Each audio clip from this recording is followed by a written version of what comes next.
good.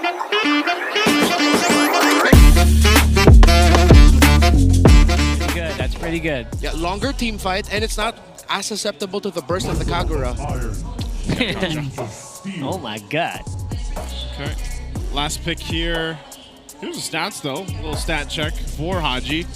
The Kagura, 67%. Was he the first one of the season that brought it out? I get it now. I think he was one of the few. He might have been. I think Aqua could have been close by. Yeah. The very first one was actually Few. Few. Oh boy. Up against Aurora in day 1. There you go. Impressive KDA, though. Yeah. So he's good, catching up, and I see the pick, why they picked it early. Yeah, that might have been on the ban list if ever. Yeah, I'm not a big fan of this Kalea pickup. I feel like could have been a different pick. Which one? The carry. Yeah. The carry. Because the Gatsukacha and Glue will give that a difficult time, especially once they have their blade armors. Yeah. I think Yoshi needs a harder tank, but Kalea still open. You need to sustain. That's not a... Huh? Wait, what? Esmeralda So is XP? it, yeah, Rome Yeah. Marlot? Yeah, they Roam rolled the Arlot. Arlot instead. Ah, okay, so they Alright. decided to flex it. It's a nice flex. I like it. At the same time, I'm not sure if that's going to do the desired effect. What's a Glue Esmeralda matchup looking like? At one point, actually, the Glue, considering that Esmeralda can get herself movement speed, she's not gonna get trapped by the slam, Yeah. or the pass. He'll literally just dance around the Glue and then get out of lane. Not bad then. So I'm kind of okay with this Esmeralda pickup within the lane matchup, but it's the It's a carry. it's the carry I'm thinking of. It's like How are you going to reach the backline, bro? yeah. So I guess that's all going to be up to Super Yoshi to bring the targets on the silver platter in front of the carry with the final slash. Again, very conditional. We'll see if it works. Everyone's on Flicker. They want to go for the surprise factor. Let's go with game number 1 here of Tlph versus Omega. Again, Netsky might be fighting an uphill battle here, boys. Not gonna lie, but at the same time, you can't really count him out like a lot of teams have. Yeah. That's what I want to say. Like, sometimes you have one of these hero picks come up, just like we had in the last series where it was like, man, this draft, you know, and then they're able to make it work. Now, in this consideration with Netsky on the carry, it's almost like you just hope that he's able to go ahead and rely on not only his individual mechanical skill, which we've seen from Netsky in the past and even in other regions, but also just the fact that hopefully the team can take care of him, man. I feel like that's one of the things he's going to really need for this matchup in this lineup, but we do know that if Carrie is able to go ahead and scale up, get the items that she needs, she shreds through the tankier, but also even the squishy heroes that are opposing her. I didn't get to see, did we see a lot of Vengeance or did we see Revitalize? I think we can look back and see here.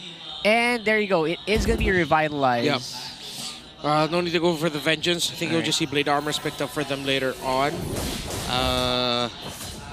Gonna need... the thing is, if they build Athena Shield, they're gonna be playing with the Esmeralda, so it's gonna be a Radiant Armor. Maybe even the Twilight Armor at one point for some of the frontliners. In terms of the mid-control, Sanji being aggressive, JP being aggressive as well, getting info.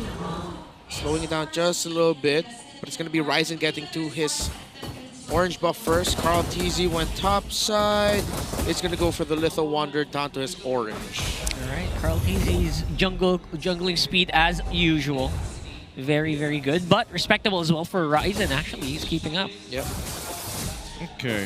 I think part of this, too, is since we haven't seen Super Yoshi on the Arlot yet, I think that's going to be his responsibility to go ahead and get these right final slashes off, because so far we've seen the Arlot so many times in the XP lane where it's able to do so much in conjunction with your roam, and maybe this will work out good. An Esmeralda plus an Arlot combo.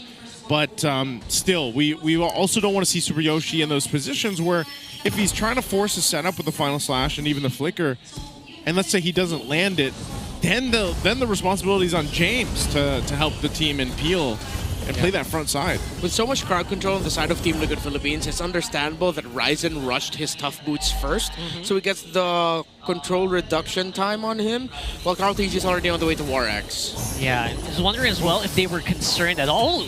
Flicker is being used here. I don't think James needed to use Flicker there. Yeah, I know, right? Waste. Maybe they didn't estimate how many people were on the map. Yeah. Maybe they thought 3 people were there. Now we're gonna see a bit more scuffle here. Tlph definitely looking ahead. Oh, they're gonna go for the turtle. Tlph will go ahead and get with the retribution. The fight's gonna break out anyway. AOG from JP. Super Yoshi dealing with Oheb, taking the shots, and Ryzen brought to his death. First blood for Oheb, looking for a double. He'll get the flicker out. Super Yoshi had to burn it. And Haji as well, but right now an objective and first blood for Tlph. Huge domino effect, bro, from what happened earlier, like you mentioned. Yeah, with the flicker gone, and then eventually it was an easy play for Sanford to get the grab. Ryzen, you see why he rushed the tough boots, but then you see why he's not going to be able to do much. This Arlott pick is also one of my biggest question mark. Yeah, you'll get the final slash. Yeah, you'll be able to Vengeance and be a nuisance, but will you really be able to make the most out of it in the presence of a glue? Ooh. Well, defensive final slash. Super Yoshi doesn't have that, nor the flicker under the turret. Haji has to flicker himself for the pressure from Tlph. Yeah, Super Yoshi, well, Haji cannot hold on to this tower for long. Man, Tlph is just doing everything they have. They want to do with conviction here. Fury Hammer. Get the Swift Crossbow on the carry, already up to a Hunter Strike for Oheb. So he went for the Hunter Strike rush instead of the Sky Piercer rush. As he is up against lane and carry, he decided to get a Jerkin and normal boots. Okay. Not quite to the tough boots level quite yet, but again, you kind of understand you need a lot of the damage to sink in as soon as possible, get that dueling in place. XP looks good for both the Baby Cakes duo back. Yeah, it also shows his rotation to the turtle, why he decided to commit it. He does have the boots, so he'll be able to get back to lane quickly. Absolutely fine here. Now we are going to see if there's a possibility of Omega actually pushing out here, because I don't think Super Yoshi should have the flicker back on. Everyone should be battle ready except for Haji here with 50 seconds. So I'm not sure if Omega wants to contest this. Oh yeah, again, considering this is expanding rivers, Netsky, is he going to go for Oheb? Okay, he was waiting to see if Oheb was going to rotate up, but also still there is Haji. Oheb will take the safe route. He's like, all right, I'm not going to risk it, man. Yeah, I'm not going to get blown up by the Kagura. Yep, going for this turtle. Second one in the game. Tlp's got control of it. He'll go ahead and secure it now. Ryzen's going to be the one in trouble. Focus down. Phantom Execution too. Carl goes in. AOG not needed for there, but he might be able to get the taunt, the unbreakable. Tlph making it work. Super Yoshi's in trouble. A double for Carl. And now Haji can't do much either. And they're going to lose resources off of that. Yeah, this is a stampeding that we were talking about earlier, and Tlph is just pushing the button relatively quickly. Yeah, I don't see Omega coming back from this anytime soon. If ever they're going to make a comeback, it's way later into the game around this carry. But Liquid are sharp. Tlp's on point with the retributions. Ryzen straight up losing, and Tlph steals the purple buff away from Ryzen, who even if he got there in time, he did not have the retribution ready for him. This glue pickup also has been perfect for Liquid. Omega doesn't have the right damage profile to deal with it without the carry in play. Man, look at Carl doing it so aggressively, not resting for a moment. Yeah, man, look at the lead he has on Ryzen. That's a big concern too. Right now, Oheb working on that turret. Sanford making his way. They might just want this turret or maybe even get some kills. AOG used on the knockups there. Super Yoshi gone. Easy pickings for Tlph. As Carl dealing with James and Ryzen. And he's still farming, man. He's still going to do it in the face of two. Carl's getting everything. It's a 3-level gap between him and Ryzen. Ryzen can't get anything, dude. Oh, they're looking for more unbreakable. Charged up, he finds two. Haji gets away, but Netsky doesn't. Everything falling in the faces of Omega. They can't do anything to stop Tlph right now. I love the multitasking going on as well. They're working on towers, at the same time diving on and dunking on Omega with style, by the way. Sheesh. Just go next, man. Just go next. Just go next. It's partly, I mean, look at this, man. 6.5 minutes in, you're 4K ahead. You've got all the objectives. You got 2 turrets. Omega doesn't have anything. And when you look at the lineup and the gap between the jungle, you're not going to be in a fighting position for any of these objectives for a while, like a long while. The glue pick was too good. The fact that Sanford even decided to go for the Molten Essence, of course, Molten Essence having a bit of a DHS style effect, stacking magic defense reduction as well. So the fact that he just got that early on, and then when he's mounted on the Ryzen, Ryzen's going to be feeling that quick. The gap between him and Tlph is now level 4. Whoa, that's accelerated even faster than some of my ranked games. I can't believe it. Yeah. Like, if you're in that situation, what do you do? Because that's got to be a team effort. Sanji playing the bait here. He pops the beacon, but they're just going to zone them off the tier 2. There's the Unbreakable again. James trying to get away. He's going to get dragged back, and a shot, but Tlph will get the kill. Oheb there just to provide the damage, and they already get a Holy Shield down under the 8-minute mark. Contrary to the games earlier, this might go quick. Oh, Netsky's got nowhere to go. He's gone. Goodbye, Netsky. Tlph looking for Super Yoshi next. He tries to get away. He will flicker, but again, he can't help his gold laner. They could look mad.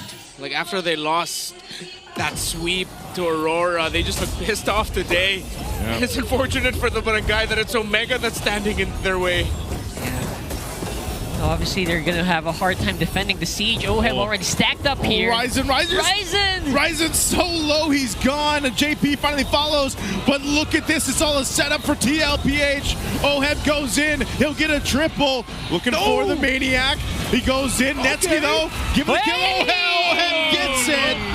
It's all they wanted, a Maniac for Oheb. Yeah, I was going to say how good Oheb's life is here. He was just free hitting for like 1 whole minute. No one could touch him. Sky Piercer diff. Oheb also looked like he was in the Matrix. If only he didn't have the Sky Piercer, Netsky probably could have won that duel, but that made all the difference as he also got 4 kills before that 5th one. Easy stacks. He's now up to 60. Oh my goodness. There were 50 stacks on that Sky Piercer in the 1v1 against Netsky. No surprise, Granger won that. Yeah, small things like that. Actually, one more tick could have taken Granger's life there. It's relatively close. Yep. So now they're going to have a lot of control here because of the lead that they have. Again, Omega can't really extend too much lest they be picked off by TL. When you're this far behind, especially, you know, as a team, and then even in the jungle, you're looking at what? Buying yourself 10 minutes? 10 maybe minutes. At this point to actually match what Tlph has right now in terms of economy and and firepower and durability here. Yes, exactly 10 minutes. Unless Team Liquid does their typical Team Liquid thing of over-diving into the turret as they're trying to siege, and then Omega gets like 3 or 4 kills to help equalize a little bit. They've been clean so far. They've been doing pretty good for the last 10 minutes. Very few errors, like just that one thing with Sanji kind of just absorbing too many tower hits. The carry doesn't even have the Trinity at this point. Oheb is full build. My goodness, that's not even... That's like more than double of your economy. You can see this 10,000 head. Shields already went down earlier. There's a jump.